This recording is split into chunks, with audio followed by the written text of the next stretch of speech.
নমস্কার বন্ধুরা, তোমাদের এসজি স্টাডি সেন্টারের একটা নতুন ভিডিওতে স্বাগত জানাচ্ছি। তো তোমাদের ফোর্থ সেমিস্টার আর কিন্তু হাতে গোনা 10 থেকে 15 দিন বাকি, তাই ভিডিওটা পুরোটা দেখবে। তোমাদের বাংলার যে সাজেশন হতে চলেছে, ফাইনাল সাজেশন, সেটা কিন্তু এই ভিডিওতে তোমাদের সম্পূর্ণ আলোচনা করব। কোনগুলো তোমরা পড়বে, কোনগুলো পড়ে যাবে না একদম, সেগুলো কিন্তু সম্পূর্ণ এই ভিডিওতে বলে দেবো। তার আগে বলে রাখি, যারা তোমরা পূর্ণাঙ্গ সহায়ক গ্রন্থের এবং যে চলচ্চিত্রর পার্ট থেকে যেসব সাজেশনটা হবে, সেই সাজেশনটা এখনও দেখোনি, সেটা আপলোড অলরেডি হয়ে গিয়েছে, সেটা দেখে আসো। এখানে কিন্তু আমি তোমাদের যেটা গদ্য এবং পদ্য আছে যে সাজেশনটা, সেটা কিন্তু আমি সম্পূর্ণ আলোচনা করে দেবো এবং 2 থেকে 3টে মাত্র কোয়েশ্চেন বলবো, যার বাইরে কিন্তু আসার খুবই কম চান্স আছে। তো চলো তোমাদের ভিডিওটা শুরু করা যাক। চ্যানেলে যদি নতুন হয়ে থাকো তো চ্যানেলটা একটু সাবস্ক্রাইব করে নিও। দেখো, আমাদের প্রথম যেটা আছে সেটা হলো হারু সেলেমের থেকে। দেখো, এখানে হারু সেলেমের বানানটা একটু ভুল আছে, টাইপিং মিস্টেক আছে। ছোট গল্প হিসেবে হারু সেলেমের মাসি কতটা সার্থক বিচার করো। আচ্ছা, এখানে কিন্তু আরও একটা কোয়েশ্চেন ঘুরিয়ে আসতে পারে যে হারু সেলেমের নামকরণের সার্থকতা। দুটোর কিন্তু সেম হবে তোমাদের অ্যান্সার, কিন্তু কনক্লুশনে যখন যাবে, অর্থাৎ যখন উপসংহারের দিকে যাবে, তখন কিন্তু সেই পোর্শনটা একটু তোমাদের আলাদা লিখতে হবে। যখন তোমাদের ছোট গল্প বলবে, তাহলে ছোট গল্প হিসেবে কি ইম্প্যাক্ট করেছে তোমাদের মনে, সেটা তোমাদের লিখতে হবে। আর নামকরণের শুধু সার্থকতা বললে কেন এই নামকরণটা হয়েছে এবং কি কি বিষয় আছে, সেটা তোমাদের লিখতে হবে। আচ্ছা, তারপরে যে কোয়েশ্চেনটা খুব ইম্পর্টেন্ট হারু সেলেম থেকে, সেটা হলো নিজেকে বড় প্রয়োজনীয় মনে হলো হঠাৎ। কোন কথা শুনে এমন মনে হলো, এমন অনুভূতির কারণ কি? আচ্ছা, এখানে অনেক সময় কি হতে পারে, তোমাদের এরকম সিঙ্গেল লাইন তুলেও কিন্তু কোয়েশ্চেন আসবে, ঠিক আছে? শুধু যে ডাইরেক্ট নামকরণের সার্থকতা বা চরিত্র এরকম নাও আসতে পারে।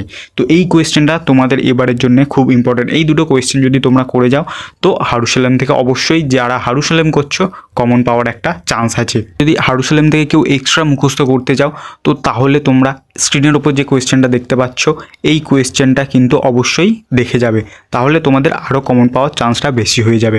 আচ্ছা, তারপরে দেখো, এখানে হলুদ পোড়া, খুব একটা মজার গল্প, তোমাদের আমি এটা পড়িয়েছি ইউটিউবে। দেখো, ছোট গল্প হিসেবে হলুদ পোড়া কতটা সার্থক তা বিচার করো। খুব ইম্পর্ট্যান্ট কোয়েশ্চেন। হলুদ পোড়া গল্প অবলম্বনে শান্তির চরিত্রটি, এই দুটো কোয়েশ্চেন। আর একটা কি এক্সট্রা কোয়েশ্চেন তোমাদের বলছি, সেটা শুনে নাও। যখন ভূতের যে সিনটা হবে, অর্থাৎ ভূতের যে পোর্শনটা আসবে, সেই সময় কিভাবে তারা রিয়্যাক্ট করেছিল এবং যাকে ভূত ধরেছিল, অর্থাৎ বামনের বউকে, তার কি রিয়াকশান ছিল, তার কি এফেক্ট ছিল সেই গল্পে, সেইটা কিন্তু একটা তোমাদের একটা লিখতে দিতে পারে। 5 নম্বর অবশ্যই তোমাদের বড় কোয়েশ্চেনে লিখতে দেবে, তো সেটা একটু ভালো করে তোমরা পড়ে যেও। আচ্ছা চলো, তোমাদের এখানে কিন্তু আমি গল্পটা শেষ করে দিলাম। গল্প এর থেকে বাইরে কিছু আসার চান্স নেই, ঠিক আছে? দেখো, তারপরে আমাদের প্রার্থনা কবিতা। প্রার্থনা কবিতায় কবি কিভাবে ভারতবর্ষকে স্বর্গ জাগরিত করার কথা বলেছে। খুব ইম্পর্টেন্ট কোয়েশ্চেন, এটা খুব খুব ইম্পর্টেন্ট। আচ্ছা, প্রার্থনা কবিতার যদি কেউ মূলভাব করে যেতে চাও, সেটা করে যেতে পারো। তারপরে প্রার্থনা কবিতা থেকে যেটা সবথেকে গুরুত্বপূর্ণ কোয়েশ্চেন বা একটা কমন কোয়েশ্চেন বলা যেতে পারে, যেটা তোমাদের প্রথম লাইন তুলেই চলে আসতে পারে, চিত্ত যেথা ভয়শূন্য উচ্চ যেথা শির, এই লাইনটা তুলে কিন্তু তোমাদের কোয়েশ্চেন আসতে পারে। তাহলে প্রার্থনা থেকে যারা করছো, এই দুটো কোয়েশ্চেন খুব ইম্পর্টেন্ট।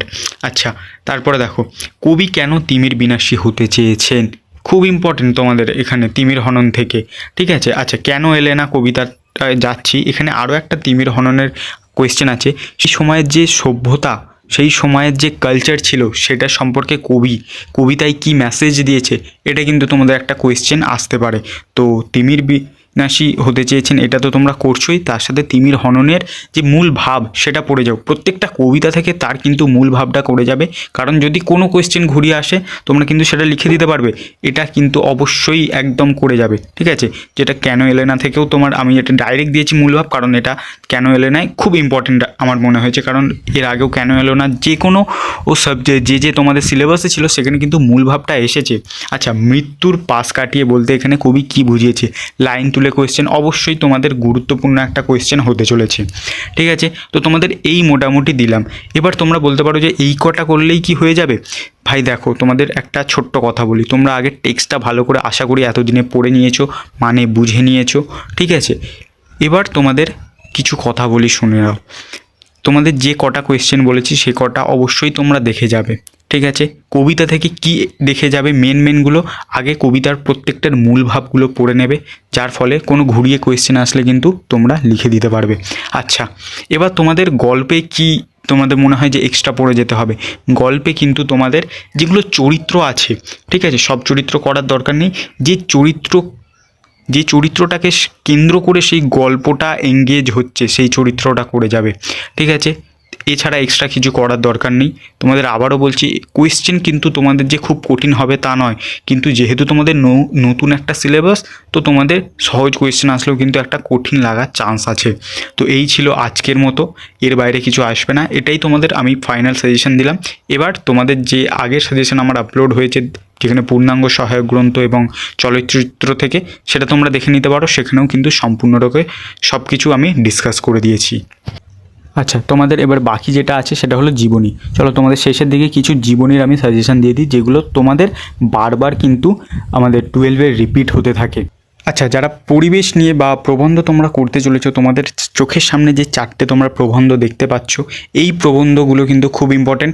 এই প্রবন্ধের ভিতরেই আসবে, হয়তো নামগুলো একটু উলটপালট হয়ে আসতে পারে, ঠিক আছে, এর বাইরে কিন্তু প্রবন্ধ কিছু আসার চান্স নেই তোমাদের। এবারে কিন্তু যে প্রবন্ধগুলো সবথেকে ইম্পর্টেন্ট, তার মধ্যে পরিবেশ বিষয়ক প্রবন্ধ কিন্তু সবথেকে বেশি ইম্পর্টেন্ট।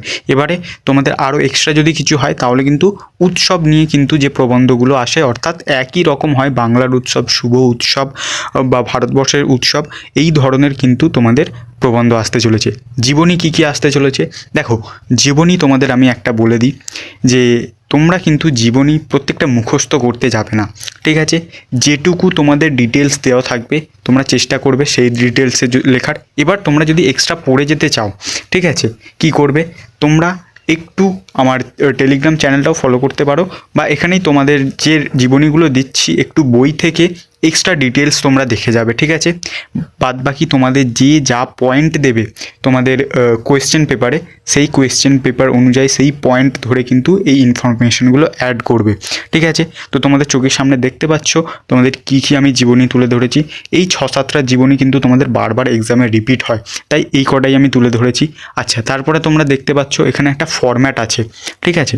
ফরম্যাট বলতে তোমাদের জীবনী লেখার একটা ফরম্যাট, এই ফরম্যাটটা তোমরা লিখে নিতে পারো, স্ক্রিনশট নিয়ে নিতে পারো। এই ফরম্যাটটা একটু বুঝে নাও, বুঝে নিলে তোমরা বুঝতে পারবে কিভাবে জীবনী না মুখস্থ করেও লেখা যায়, ঠিক আছে। তো আজকের মতো সাজেশনটা এটাই ছিল, নেক্সট ভিডিওতে দেখা হচ্ছে।